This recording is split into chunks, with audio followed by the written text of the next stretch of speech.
แล้วละเด้อพี่น้องอย่าบักเผ็ดแห้งคั่วผักคั่วหัวหอมแดงกระเทียมแล้วก็ต้นผักชีหรือว่าต้นหอมปลอมใส่เกลือใส่น้ำปลาใส่ผงนัวหรือว่าแป้งนัว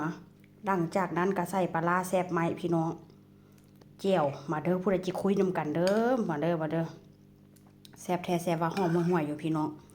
เป็นอย่างค่อยได้ตำลายมื้อนี้ก็สิตำใส่กระปุกไว้แล้วก็จิแบ่งไปให้ลูกสาวอยู่หอนำพี่น้องลูกสาวบอกว่าอยากกินแจ่วหมดอันอยากกินได้ตำแจ่วให้กินเด้ว่าซั่นลูกสาวก็ว่านะพี่น้องเลยจะได้ตำแจ่วไปให้ลูกสาวกินเป็นตาแซ่บเอาแท้ว่าเบิ่งแหมหอมห่วยๆหอมกระเทียมหอมหัวหอมแล้วก็หอม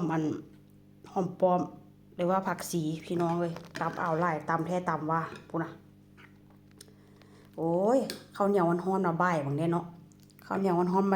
ฮ้อนๆมาบ่ายนี่โอ้ยแซ่บขนาดนี้เลยเฮ็ดเอาหลายแล้วก็จะกินกับข้าวสวยข้าวเจ้าฮ้อนๆพี่น้องทอดไข่มื้อนี้ก็ข้าวนี่ก็เฮ็ดแบบว่าดาดหม้อได้กินข้าวนี่ก็ได้แล้วก็มีเห็ดน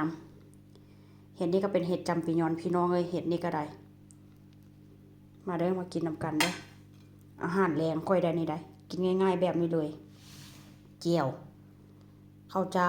ทอดไข่คั่วเห็ดมันคั่วดอกตั้งผัดน้อยๆผัดใส่บ่ได้ใส่หยังหลายเด้อใส่แค่เกลือสิมากินแซ่บๆนำกันพี่น้องมาเด้อ